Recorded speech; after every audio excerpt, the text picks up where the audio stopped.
मंडळी, बाई तुझा आशीर्वाद या मालिकेचा आजचा म्हणजेच 11 मेचा एपिसोड रिव्ह्यू तुम्ही ऐकत आहात. प्रेक्षकांनो, यशादादाचं लग्न हा नाही नाही हो म्हणता म्हणता शेवटी मोडलंच या दत्ता काकाने. त्यामुळे आता धोंडी अण्णा खूप चिडलेले असतात या दत्ता काकावर. दत्ता काकाची चांगली खबर घ्यायला ते आता दत्ता काकाकडे जात असतात. दत्ता काका लोकांना ज्ञान देत असतो बरं का. त्याच्या आजूबाजूच्या लोकांना सांगत असतो की आपण चांगले कर्म करावं, आपल्याला चांगलंच मिळतं.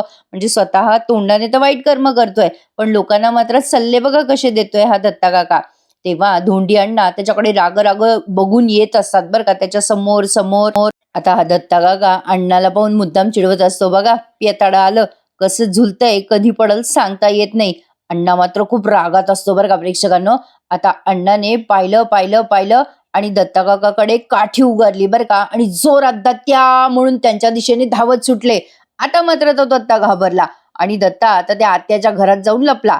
तेवढ्यात आता ती सुलक्षणा आत्या पण समोर येते बरं का नमी सोबत. आता तो अण्णा दत्तावर काठी उगारत असतो आणि म्हणत असतो, दत्त्या तुला मी काही सोडत नसतो आता. दत्ता घाबरून म्हणतो, ए धोंड्या माझ्या दारात कशाला आला.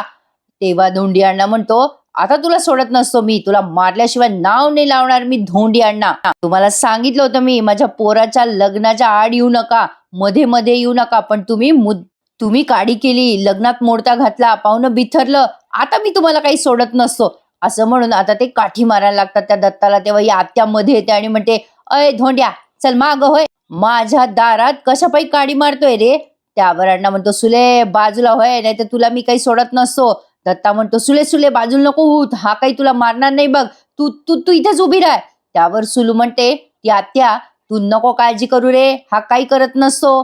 आता ते अण्णा म्हणतात, सख्खा भाऊ पक्का वैरी आहे, माझ्या पोराचं लगीन मोडलंय. खरं तर ते अण्णा बिचारे खरं खूप दुःखात असतात बरं का प्रेक्षकांनो, पण या आत्याला आणि काकाला काही पडलेली नाहीये. नमी मात्र तिथेच उभी आहे. नमी मनात विचार करते की बरं झालं आपल्या यशाचं लग्न मोडलं. ही आत्या ओरडून म्हणत असते, ए माझ्यामुळं नाही, दत्त्यामुळं नाही, माझ्या दिलेल्या शापामुळं मोडलंय तुझं लगीन. हा दत्ता ओरडायला लागतो, अरे आमच्याकडे काय टाइम आहे का, असं वाटतं का तुला, आम्ही कशाला तुझ्या पोराचं लग्न मोडू. अरे सगळ्या गावाला माहिती तू कसा आहे, तू खुनी आहे, त्याच्यामुळे तुझ्या पोराचं लग्न मोडलं. चल जा इथून व्हाय तिकडे. इकडे आपला हिरोईनला बघण्यासाठी अवनीला रडताना बघितलं होतं राजाने, त्यामुळे त्याला कसं तरी होत असतं. त्याला असं वाटत असतं की एकदा तरी या पोरीला हसताना बघावं. देवी आई या मुलीच्या डोळ्यात पाणी नको ग, असं म्हणून आता तो अवनीला एकदा बघण्यासाठी असं इकडे तिकडे बघायला लागतो त्या घराच्या मागून पुढून. आणि आता तो शिडी घेतो बरं का. इकडे हा यशादादा त्याच्या कुठल्या तरी मित्रांना भेटलेला असतो आणि त्यांच्याशी गप्पा मारत असतो. आता ते मित्र कौतुक करत असतात त्याच्या जेवणाचं. त्यांनी नुकतंच त्याच्या हातचं जेवण खाल्लेलं असतं. ते म्हणत असतात, छान करतोस तू यशा जेवण, तुझी जी कोणी बायको असेल ना ती खूप नशीबवान असेल बरं का. तेवढ्यात यशाला फोन आलाय त्या छोट्याचा, धन्याचा. धन्या म्हणतो, यशा दादा लवकर ये, अरे अण्णा इकडे मोठा मॅटर करू राहिले, ते दत्ता काकाला मारायला निघाले, लवकर ये यशा दादा. यश आहेच तसंच निघतोय बरं का. इकडे हे दोंडी अण्णा त्या आत्याला खूप रिक्वेस्ट करतात, त्यांच्या डोळ्यात पाणी येतं बरं का प्रेक्षकांनो, पण या आत्याला काही दया येत नाही त्यांची. अण्णा म्हणत असतो, काय ग सुले, दत्ता अरे एका रक्ताचे बहीण भाऊ ना, आपण कुठल्या जन्माचं वाईट काढताय रे, चांगलं नाही केलं तुम्ही खूप वाईट केलं, असं म्हणून आता अण्णा रडत रडत तिथून थोडासा पुढे जातो बरं का. सुलू आत्याला वाटतं की तो घाबरला.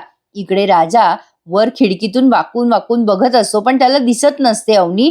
त्यामुळे आता तो इकडे तिकडे बघतो तर त्याला शिडी दिसते. राजाने आता शिडीवर चढून अवनीला बघायचं ठरवलंय. राजा शिडी शोधत असतो. इकडे अवनीची वहिनी तिला समजावत असते, अगं अवनी ऐक माझं, तुला कळतंय, आम्हाला सगळं कळतंय ग. अवनी म्हणते, हा तुम्हाला सगळं कळतंय पण मलाच कळत नाहीये ना.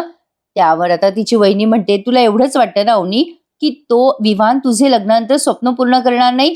अगं अवनी तू उगाच काळजी करतेस, तू विवानला सांगून तर बघ ना, तुझ्या स्वप्नांबद्दल सांगून बघ, तुझा मुद्दा क्लिअर कर. अगं त्याला सांग तुझ्या मनात काय सुरू आहे. अवनी म्हणते, तुला वाटतं वहिनी तो विवान माझं ऐकेल. वहिनी तिची म्हणते, अगं तुझी निगेटिव्हिटी आहे, तुला काय वाटतं विवान तुझं ऐकणार नाही. अगं ऐकेल तो. अगं तुला काल त्याने सरप्राईज दिलं की नाही, तुझी आवड जपली. अगं सगळं काही असंच होणार आहे लग्नानंतर, आणि आपल्याला पण हेच हवंय ना. अवनीला काही वहिनीचं पटत नसतं, पण तरी अवनीने एक प्रयत्न केलाय बरं का तिच्या वहिनीच्या सांगण्यावरनं. पण आता तो त्यांनी पुढच्या प्रोमोत दाखवलाय, तेव्हा जरा मजाच होते बरं का मंडळी. आजचा भाग तसंच छान दाखवलाय त्यांनी. इकडे राजाने एक शिडी शोधली आणि अवनीची एक झलक बघण्यासाठी तो आता अवनीच्या त्या खोलीला शिडी लावतो. आता बघा काय होतं. अवनीची वहिनी म्हणत असते, ऐक माझं अवनी, अगं तुझ्याकडे हा एक मार्ग आहे. अगं विवानने जग पाहिलेलं आहे, त्याचे विचार ब्रॉड माइंडेड असतील. अगं त्याला सांग ना तुला काय काय करायचंय, काय काय नाही. अगं त्याला जर पटलं तर तू कॅनडामध्ये जाऊन तुझी स्वप्नातली घरं बांधू शकशील. अगं त्याला पटेल ना तुझं बोलणं. अवनी या बाबतीत जरा विचार करायला लागते आता. पण तरी सुद्धा अवनीचं मन काही हो म्हणे ना विवानच्या बाबतीत. आता इकडे राजा हळू हळू शिडी चढत असतो बरं का अवनीला बघण्यासाठी. वहिनी तिची म्हणत असते, हे बघ अवनी, तुला तुझं स्वप्न पूर्ण करायचंय ना, मग योग्य जोडीदार मिळाला ना की स्वप्न स्वप्न राहत नाही ग, ती खरी होतातच. विवान जर या सगळ्याला हो म्हणाला तर तुझी स्वप्न पूर्ण होतील आणि तुझ्या स्वप्नातलाही तो खरा साथीदार असेल ना. इकडे राजा त्या शिडीवर हळू चढत असतो आणि ही वहिनी एकीकडे अवनीची वहिनी तिला म्हणत असते, तू आता होप सोडू नको, मी तुमच्या दोघांना बोलता येईल अशी व्यवस्था करते. हा आता अवनी आणि विवानला बोलता यावं म्हणून वहिनी या दोघांना एकांतात असं अरेंज करते त्या दोघांची मीटिंग. पण बघा काय होतं. आता इकडे अवनी विचार करते वहिनी गेल्यावर, अच्छा विवान सारखा होपलेस माणूस सरप्राईज देऊ शकतो का, असं म्हणून ती मनाशीच हसत असते बरं का. आणि तेवढ्यात राजा अवनीला बघायला लागतो खिडकीतनं. राजाला खूप छान वाटतं, अवनी हसते, राजा तिला बघतच राहतो.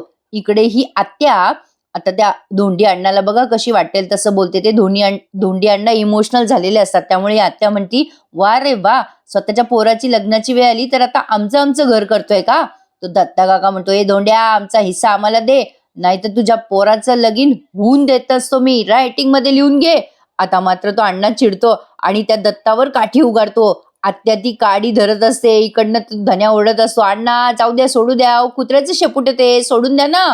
पण तेवढ्यात यशादादा येतो बरं का सायकलवर, जोरात स्पीडने आलेला दाखवलाय तो. इकडे अण्णाने त्या दत्ताला आडवा केलाच आणि त्याचा पाय आता तोडतात की काय अशी अवस्था झालेली असते. ती आत्या ओरडत असते, सोड ए अन्या, सोड धोंड्या, सोड रे बाबा, सोड. पण इकडे धोंडी अण्णाने सगळ्याचा सगळा जोर लावलाय आणि त्या दत्ताचा पाय असा मुरगळतायत बरं का. आता ती आत्या एकीकडे ओरडतीये, एकीकडे आपल्या हिरोचा थरार दाखवलाय. अवनी खूप हसत असते आता. तेव्हा हा राजा तिला बघत बघत बघत धपकन शिडीवरनं खाली पडतो. इकडे नमी पण घाबरलेली असते तिच्या आईला, अण्णाला आणि दत्ताच्या भांडणाला. इकडे हा आपला हिरो अवनीला बघतोय बरं का प्रेक्षकांनो. असे खूप सारे सीन त्यांनी मिक्स करून दाखवलेत एका मागोमाग एक. तिकडे यशादादा आलाय बरं का अण्णांना सावरायला. इकडे आपला राजा धपकन खाली पडतो अवनीला बघता बघता आणि त्याच्या कमरेला जोरात शेक बसतो. अवनीला काहीतरी पडल्याचा आवाज येतो म्हणून अवनी उठते आणि खिडकीतून वाकायला बघते. पण तोपर्यंत राजा तिथून पळून गेलेला असतो. राजा पळून जातो आणि त्याच्या गाडीमध्ये जाऊन बसतो. अवनी खिडकीत जाते, मग बाल्कनीत जाते, तिला कोणीच दिसत नाही. बाल्कनीत जेव्हा ती येते तेव्हा राजाचं लक्ष जातं. राजाला ती मोठ्याने म्हणते, ए काय रे, पडलं का रे, काहीतरी आवाज आला मोठा मला. राजा म्हणतो, होय काय, नाही नाही काही पडलेलं नाहीये, हे बाजूला कंस्ट्रक्शन चालू आहे तर त्याचा आवाज झाला असेल, हिथं काही नाही असं म्हणून आता अवनी म्हणजे त्याचं ऐकते अवनी आणि चालली जाते. राजाची कंबर चांगली शेकली आहे बरं का प्रेक्षकांनो. इकडे यशात आता पोचलाय घरी. ती आत्या आरडाओरडा करत असते, अरे ए बाबा, धर तुझ्या बापाला, ए यशा, अरे धर रे, अरे जीव घेईल ना तो माझ्या भावाचा. यशा दादा आहे तसाच पळत पळत अण्णाला रोखतो आणि म्हणतो, अण्णा अण्णा बाजूला व्हा. ती आत्या आता मोठ्याने ओरडते, बघ यशा, तुझ्या बापानेच मोडलंय तुझं लकी आणि माझा शाप आहे माझा, तुझं लग्न कधीच होणार नाही, तुमच्या घराला बाईचा आशीर्वाद लाभणार नाही. ती आत्या आपली कॉमनली आरडाओरडा करत असते. नेहमी जी आरडाओरडा करते ना ती आत्या तोच आरडाओरडा करत असते. माझ्या भावाला मारायला आला, मी प्रॉपर्टीत हिस्सा मागतो म्हणून. म्हणजे बघा प्रेक्षकांनो कशी स्वार्थी जग आहे. स्वतःच्या वाटेची प्रॉपर्टी या बाईने विकली, फुकली आणि आता त्या अण्णाच्या प्रॉपर्टीच्या मागे लागली आहे. तो अण्णा बिचारा गरीब आहे ना म्हणून. सुलू आत्या लगेच रडायला लागते, बाई माझ्या भावाला मारलं, किती मारलं माझ्या भावाला. लोकांना उगाच आरडाओरडा करून सांगत असते. आता इकडे यशादादाने अण्णांना घरात आणून टाकलंय आणि ओरडतोय, कशाला गेलात तुम्ही तिकडे. अण्णा म्हणतो, तू कशाला मला रोखलंय यशा, तुला काही कळतं की नाही. यशा म्हणतो, अरे अण्णा कशाला मारामारी करता तुम्ही. अण्णा चिडून म्हणतो, सुरुवात कोणी केली, अरे कोणी काडी केली तुझ्या लग्नाच्या मध्ये, अरे त्या दत्तानेच तुझी लग्न मोडलं रे यशा. आता मात्र हे दोन्ही पोरं त्यांच्याकडे बघायला लागतात. इकडे आता राजाला कळतं बरं का प्रेक्षकांनो की अवनीचंच लग्न ठरलंय. इकडे आता तो अवनीचा भाऊ फोनवर बोलत असतो, कपडे छान मिळाले, छान तयारी झाली. राजा म्हणतो, काय हो, तुमच्या घरी काही स्पेशल इव्हेंट आहे का? त्यावर अवनीचा भाऊ म्हणतो, तुला कशाला चौकशी पाहिजे रे? पण ठीक आहे, सांगतो तुला. लग्नाचं शॉपिंग आहे ते करून आलो ना आम्ही. त्यावर राजा म्हणतो, अच्छा लग्न आहे होय, अभिनंदन तुमचं. राजा अवनीच्या वहिनीला म्हणतो, अभिनंदन.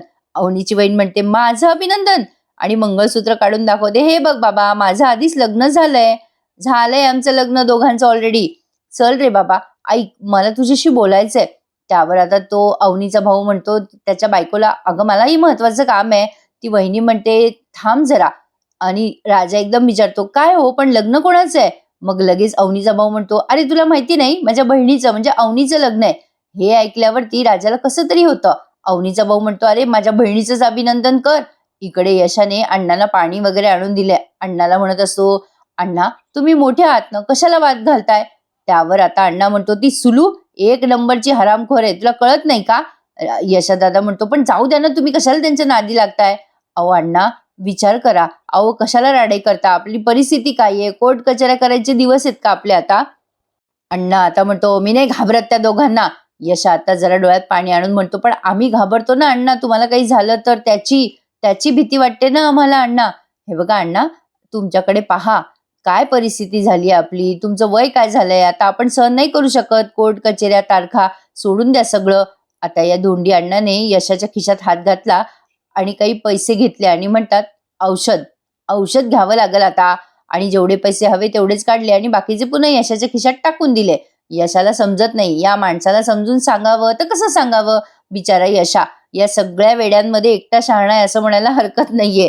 वेडे यासाठी म्हणलं की प्रत्येक जण एक वेगळ्याच अवलिया स्वभावाचा आहे. प्रेक्षकांनो, ह्या मालिकेमध्ये यशादादा कंटाळलाय या सगळ्यांना आता सांभाळून सांभाळून, पण कोणी याचं ऐके ना. आता अवनी येईल ना यांच्या घरात, या घराला सावरायला. बघत राहा मंडळी, बाई तुझा आशीर्वाद. आजचा हा रिव्ह्यू आवडल्यास लाईक नक्की करा. काय आहे ना प्रेक्षकांनो, नवीन नवीन मालिका आहे, जरा ग्रीप धरायला वेळ लागेल. आता हा छोट्या धन्या यशादादाकडे येतो आणि म्हणतो, जाऊ दे रे यशादादा, आपण ठरवलंय ना मागच्या गोष्टी आठवायच्या नाही, असं म्हणून यशादादाला घट्ट मिठी मारतो. यशादादा त्याचे लाड करतो आणि म्हणतो, चल बाबा, तू जेवला का? जेवून घे बरं. धन्या म्हणतो, तू कुठे चाललायस यशादादा? यश म्हणतो, अरे काही नाही रे, ते साईटवर जरा काम बंद आहे ना, आलोच, असं म्हणून यशा निघून जातो तिथून. अवनी आता बाहेर येते तेव्हा राजा तिच्याकडे खूप वेळ बघत राहतो. आता हा सीन त्यांनी खूप वेळ घेतलाय बरं का प्रेक्षकांनो. आता बघा हा नेमकं काय होतं. मगाशी ती वहिनी म्हणाली ना की विवांचं आणि तुझं बोलणं करून देते मी एकांतात, तर आता राजा या अवनीला आणि विवानला बाहेर कुठेतरी घेऊन जाणार आहे. या दोघांचंच बोलणं आता राजा ऐकतो बरं का. आता इथे तर थोडंसं सायलेन्सच दाखवलंय त्यांनी. राजा अवनीकडे बघतो, अवनी राजाकडे बघते आणि आता ती राजा तिला विचारणार की तुमचं लग्न. तेवढ्यात आता ती वहिनी आवाज देते, अगं आली का अवनी, लवकर ये. अवनी म्हणते, हो वहिनी आलेच. आणि आता राजा अवनीला असा जाताना बघत असतो आणि आजचा हा भाग संपून जातो. काही केल्या राजाला कसं तरी होतंय, त्याचं मन दुखतंय, कारण त्याला माहिती नव्हतं की अवनीचं लग्न ठरलंय. त्याचं मन जडलंय ना अवनीवर, त्यामुळे आता तो जरा नाराज झालाय बरं का प्रेक्षकांनो. आता स्वतःच्या मनाला समजवत असे अवनीची आठवण काढत काढत तो त्या गाडीमध्ये पुन्हा बसतो. त्याला असं तगमग तगमग होत असतं. सारखा तो अवनीकडे बघत असतो, अवनीच्या विचाराने बेचैन झालेला असतो. गाडीत बसतो, पुन्हा उठतो. आता करावं तर काय करावं हे त्याला समजेना आणि आजचाच हा भाग इथे संपून जातो. काय वाटतं मंडळी, अवनी आणि राजा एकमेकांच्या आयुष्यात येतील तर कसे येतील हे बघणं पुढे इंटरेस्टिंग ठरणार आहे. पुढचं प्रोमो छान दाखवलाय त्यांनी. उद्याचा भाग मस्त असणार आहे बरं का, बाईचा आशीर्वादचा. आता अवनी आणि तो विवान दोघे जण मागे बसलेले असतात आणि राजा गाडी चालवत असतो. अवनी त्याला अगदी मनापासून सांगते की विवान, माझं एक स्वप्न आहे, तू ते स्वप्न पूर्ण करशील का लग्न झाल्यावर? त्यावर विवान म्हणतो, माझ्या घरामध्ये फक्त माझी स्वप्न पूर्ण होतात, मी बाकी कोणाचीही स्वप्न पूर्ण करायला बांधील नाही आणि मी करणारच नाही. जेव्हा तो असं अवनीला रूडली बोलतो तेव्हा चिडतो हा आपला हिरो राजा आणि म्हणतो, ए बेअक्कल, अक्कल आहे का तुला? एकदम आता हा गडबडतो ना विवान. राजाला नक्कीच कळणार की अवनी या लग्नामुळे खुश नाहीये.